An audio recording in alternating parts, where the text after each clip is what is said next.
Hai semuanya, perkenalkan aku Jessica Amazing Grace Bormonte dari kelas 11 IPA 1. Nah, pada kali ini aku akan menjelaskan mengenai materi aerosol dalam koloid. Yuk kita belajar. Yang pertama itu adalah pengertiannya. Aerosol adalah jenis koloid yang memiliki medium pendispersi gas. Ukuran aerosol ini sangat kecil dan akan sulit untuk dilihat secara kasat mata. Nah, aerosol terbagi menjadi dua. Ada aerosol padat dan aerosol cair. Aerosol padat, fase terdispersinya adalah wujud padat dan medium pendispersinya adalah wujud gas. Zat padat lebih sedikit daripada zat gasnya. Apa saja sih contoh-contohnya? Ada asap, debu, asap rokok, asap buangan knalpot, cat semprot, dan angin tornado. Yang kedua adalah aerosol cair. Fase terdispersinya berupa wujud cair, medium pendispersinya berwujud gas. Zat cairnya lebih sedikit daripada zat gasnya. Contoh-contohnya yaitu kabut, awan, hairspray, minyak wangi semprot, dan obat semprot. Vape. Sekarang kita masuk ke penjelasan dari contoh-contoh tadi. Yang pertama ini adalah aerosol padat. Untuk debu, wujud awalnya padat, namun ketika bercampur dengan udara, maka wujud akhirnya nampak gas, karena partikel padatnya sangat ringan. Yang kedua adalah asap. Wujud awal padat, akibat proses pembakaran, maka wujud akhirnya nampak gas, karena partikel padatnya sangat ringan. Yang ketiga, cat semprot. Wujud awal padat, masuk media cair namun dicampur dengan media gas sehingga wujud akhirnya nampak gas. Yang keempat, angin tornado. Partikel padat masuk ke media pendispersi gas sehingga wujud akhirnya nampak gas. Kemudian penjelasan contoh aerosol cair. Yang pertama itu kabut dan awan.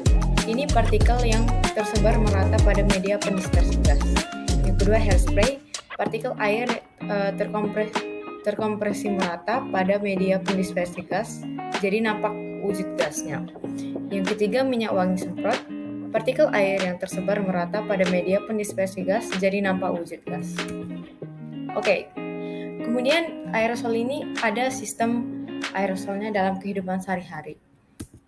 Nah, yang pertama saya akan menjelaskan mengenai proses pembentukan aerosol. Proses pembentukan partikel aerosol dapat terjadi melalui dua cara, yaitu alami dan buatan. Penjelasan dari proses pembentukan aerosol yaitu yang pertama, pembentukan aerosol secara alami. Contoh pembentukan aerosol secara alami yaitu pada gunung berapi yang meletus. Ketika meletus, gunung berapi akan menghasilkan debu dan cairan lava yang tersuspensi di dalam gas. Yang kedua itu pembentukan aerosol secara buatan. Aerosol juga dapat terbentuk melalui aktivitas manusia. Contohnya, alat transportasi akan mengeluarkan padatan yang tersuspensi dalam gas sebagai hasil pembakaran bahan bakar pada mesin. Selain itu, partikel aerosol ini juga dimanfaatkan oleh banyak industri untuk menciptakan suatu produk seperti hairspray dan insektisida. Oke, saya akan menjelaskan cara kerja sistem aerosol ini. Yang pertama itu wadah tekanan aerosol bertekanan padat akan digunakan dengan cara menekan tombol yang terdapat pada bagian kemasan. Ketika tombol ditekan, katup akan terbuka sehingga tekanan di dalam wadah semakin besar dan membuat propelan mengembang. 3. Propelan akan mendorong bahan aktif ke lubang kecil di dalam wadah dan menciptakan partikel aerosol. Ini cara kerja sistem aerosol ini terdapat pada kalau kita melihat seperti alat semprot-semprot itu, kayak pada baygon dan sebagainya. Ini dia contoh-contoh produk sistem yang menggunakan sistem aerosol. Ada heat untuk pembasmi nyamuk, kemudian Stella pengharum ruangan, ada insektisida untuk tumbuhan, dan ada hairspray di sini yang digunakan untuk rambut biasanya pada wanita.